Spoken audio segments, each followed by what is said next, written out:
So what happens when we throw a large scene at Karma? Does it boot up fast? Does it do a good job handling a bunch of voxels? Well, before I get to that, let me tell you about Pyro 3.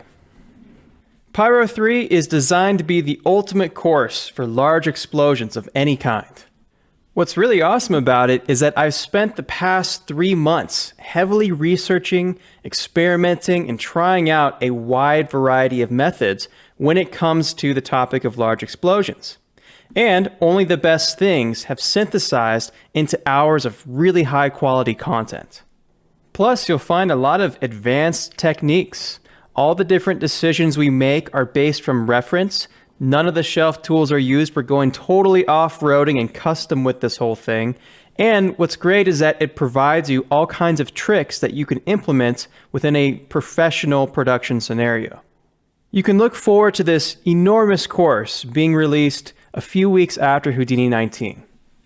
Now, back to our scene. How does this handle about 300 million voxels?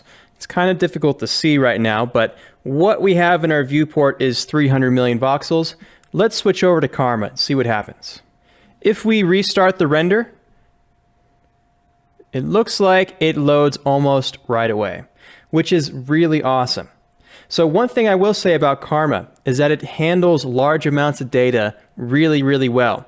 That's part of the reason why USD is so awesome, because of the fact that it takes tons of data and there's not much time to get booted up on the render. It's one big reason why they push this so much. Now, if you want to change material settings here, you could try to go through Solaris and add in shaders and assign things there, or better yet, I just go to the material context in this particular situation, and I change the Pyro Shader right here. In practice, what I've found is that if I try to animate any of these parameters, it's not going to work in USD. As an example, if let's say we turn this to manual real fast, and we take a look at this density scale, I keyframe that from 100 down to 10, and it doesn't really do anything at the moment. Just to show you that, let's go ahead and restart our Karma render. And once we do, I want to show you that as soon as we get rid of the density scale here, we're going to lose thickness along the edges of this plume. It's kind of hard to see that. Maybe we should try to take this down to like 10 right here. And there we go. So this is what 10 should be. However, like I said, it was defaulting to 100 for some reason. So do watch out if you're trying to animate material parameters. It's not really possible, it seems like, right now with Karma. You'll probably have to build that up in the stage setting instead. That's what I'm guessing, but something to keep in mind. Something else I'd like to point out is that if you try to go to the object level at this point, we lose our Karma viewport. So remember back to when we were first talking about how we can create a ROP and we can have that floating window and then adjust things on the object level? Well, that's kind of nice because when we're in the Solaris state right here, going back to the object level no longer makes it possible to use Karma in our viewport. So also something to keep in mind as you're trying to develop a workflow for this stuff. Let's go ahead and assign a material override to this Pyro plume. I want to show you something real quick. So material library, we'll go in here, create a material builder, and it takes a second for it to think about that because it reloads this stuff for some reason. But as soon as we do that, we have this, get rid of all that junk.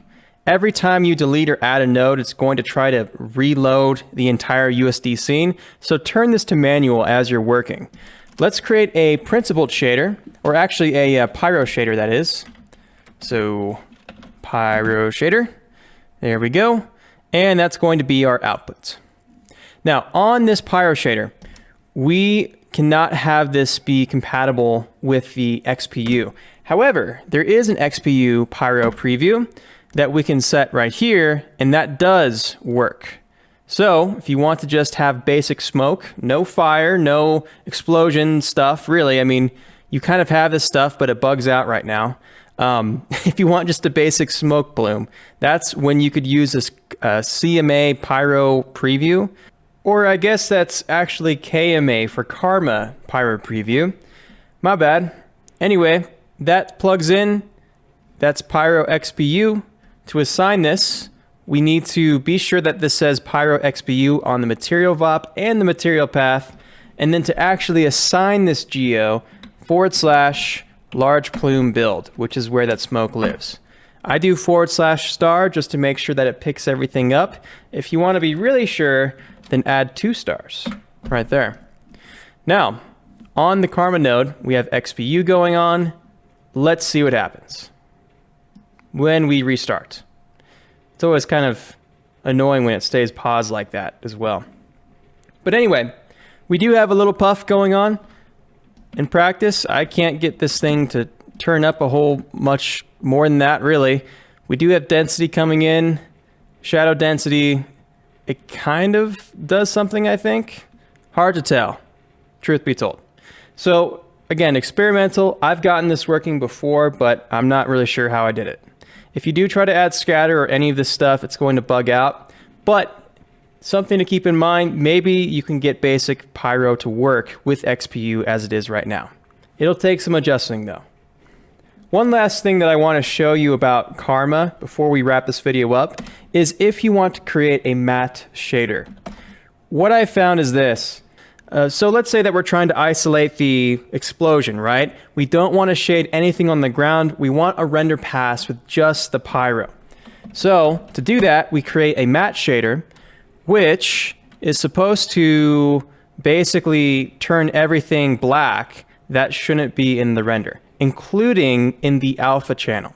So if I create a matte shader right here, this is our surface outputs. That matte shader is going to have color, opacity, and alpha as its outputs. That corresponds with these guys. And let's take our transparency down to, or I guess to 1. It doesn't matter. Right now, no matter what I do, it's not going to actually cut into the alpha of the render pass. And so let's go back up to our stage, Karma. If we go to our AOVs, which is our image outputs, that's our render vars right here, we can find, I believe under the ray level outputs, something called mask. It's not called alpha. So, you know, that's a little silly if you ask me, but this is called mask. That's supposed to be the alpha of the image. And if we go here to restart Karma, we'll see that the matte shader is not going to work for the ground. And actually, I'll pause the video as I assign that to the terrain just to show you. Okay, and as you can see, we do not actually have a cutout here. Now, I'm sure there's some sort of Houdini wizardry that needs to happen in order for this to actually work. Also, we're seeing our light geometry happening right here, which is not ideal. But the point is, if you're trying to do some basic tasks, it shouldn't be more difficult than that, in my opinion. Because in other render engines, it's usually as simple as putting a matte on something and not thinking about it any more beyond that. So if you are trying to isolate different materials and different components, use the Cryptomatte instead. It's going to work much better than trying to mask things out like this. In the next video, I'd like to offer my final review and closing thoughts for Karma and Houdini 19.